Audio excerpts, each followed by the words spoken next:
There's a certain kind of loneliness that is really unhealthy. More unhealthy than smoking 15 cigarettes a day.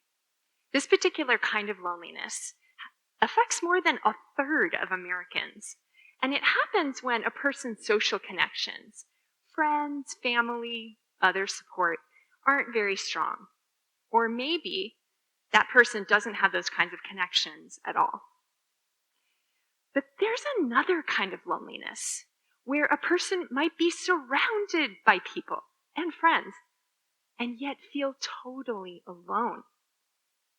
Maybe you've sat at a dinner party or in an office break room, and everybody seems to agree about something. They're all nodding along, but you're not nodding with them. You see things differently. You ask yourself, do I say something here? How will they react? Is there a way for me to be real right now without alienating everybody? In these situations, you're surrounded by people, maybe even people you love and who love you. And yet standing up for your values, standing apart from the crowd, it can feel lonely. And this sort of loneliness doesn't just happen in uncomfortable conversations.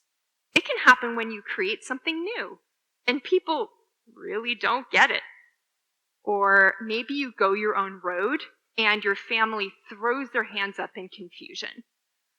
Or maybe you see things differently from the mainstream and people want to cancel you. You feel like you're just living your truth, but some people find that truth upsetting, bewildering, maybe even threatening.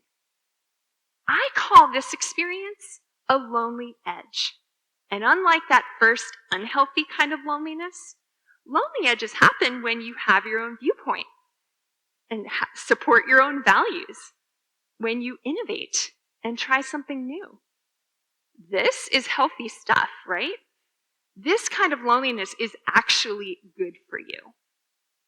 So why is it so hard sitting at a dinner table to speak up and stand apart? Why is it so hard to try something different and innovate? Why can't we just be real about how we see things? Well, it turns out our physiology wants us to fit in, not stand out in any way. Early humans could quite literally die if they physically separated from their pack and went their own way. So our human brains evolved to avoid physical separation, and they did this by encouraging emotional connection with other members of the pack. So these human brains pumped boosts of oxytocin every time a person connected emotionally with another member of their safe, familiar pack. This encouraged people to stay together at all costs, which of course increased their chance of survival, but at the same time created a disconnect with anyone who was different. Today, our brains still send us oxytocin every time we bond with others. Not only that, but the sense of being excluded is created by the same lobe in the brain that generates pain, making it strangely excruciating to feel different. No wonder we avoid standing apart. This behavior is baked into our biology. And yet, there is so much life and connection waiting at a lonely edge. In 2014, I was at a crossroads in my work. A few freelance projects had dried up, there was no money coming in, and I didn't know what was next. I was starting to panic. I was just finishing up a trip visiting family, and as I boarded the airplane, I considered my situation. Typically in these situations, I would either call everyone I knew and desperately ask for work, or I would freeze with overwhelm. But this time, I decided to do something different. I decided to play a game. Bear with me. So I settled into my seat, and as the airplane took off, I closed my eyes. And instead of fixating on my dwindling bank account, I imagined I had all the money and resources I would ever need, no limits. I asked myself, okay, if I have these infinite resources to give whatever I want to lots of people, what would I want to offer? What would be fun to contribute to the world, to everyone around me? What would it be like to give without limits? How creative could I get with this? And what was the impact that I really wanted to have? Now, of course, none of these questions were based in reality. I did not, in fact, have infinite resources at my disposal. But answering these questions had an interesting effect. I had been feeling totally alone and kind of like a burden to society. But this contemplation very quickly made me feel connected to all the passengers around me on the airplane, to the people I care about in my life, and to the bigger picture of humanity. Instead of feeling desperate for work, I focused on what I wanted to do, the impact I wanted to have. And this calmed me down, and it cleared my mind of the anxiety that had been clouding it. In that clarity, I reached out to 3 people I knew, and lo and behold, they all had great work projects that ended up paying my bills. I'm someone who panics about money. I tend to be anxious in general. So when this little game turned out to be a game changer for my practical life and my inner peace, I realized I'd hit on something. I called it the generosity practice, and I decided to share it. Except that sharing the generosity practice was another scary prospect. See, at the time, most people knew me as a writer, a marketer, a speaker, and all-around reasonable person. But this was different. It was mindset stuff. Teaching this meant coming out of a spiritual closet. Totally unsettling to me, a lonely edge.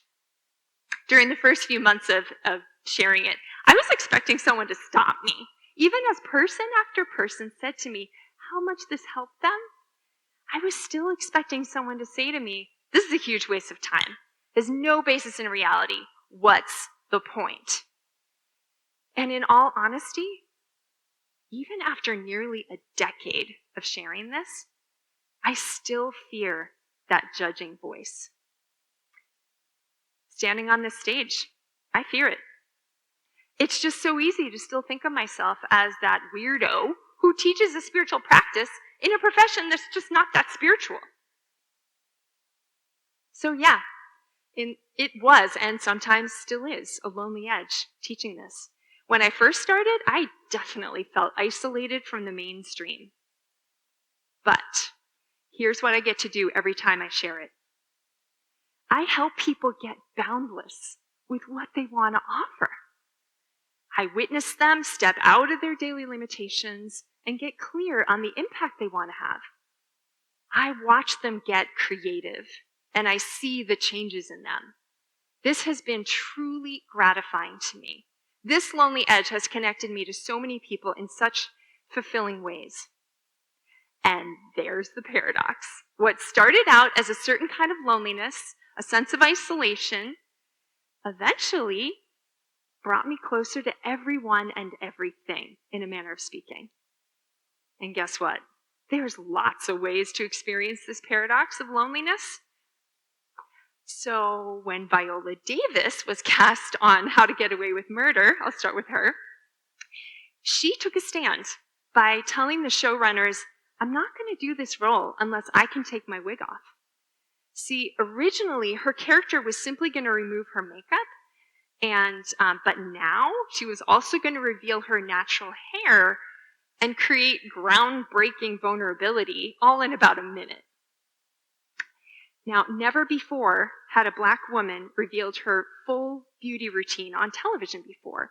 Had the producer said no, Davis would have lost the contract and the pay and any chance to make a difference this time.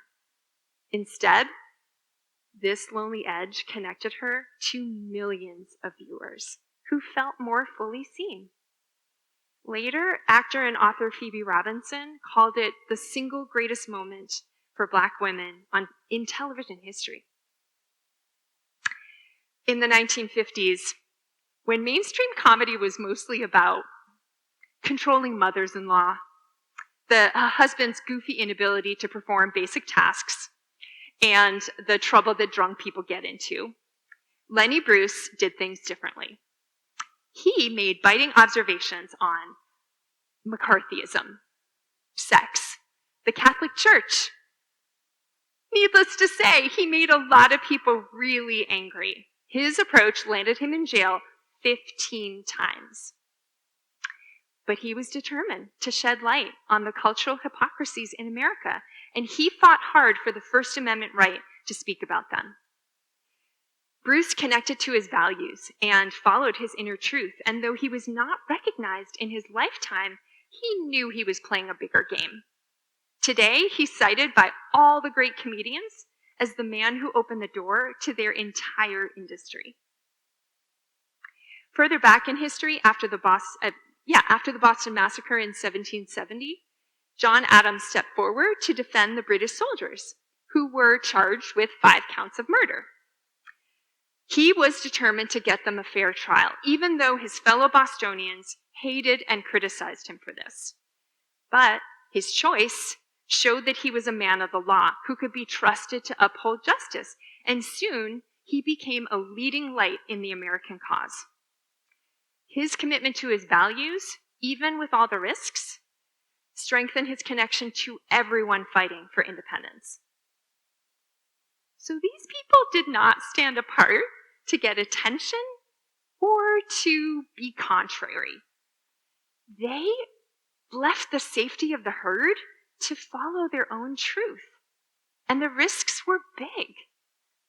Ostracism, condemnation, financial hardship, imprisonment, and of course, the pain of exclusion. And yet their decision connected them to humanity and to themselves in a profound way.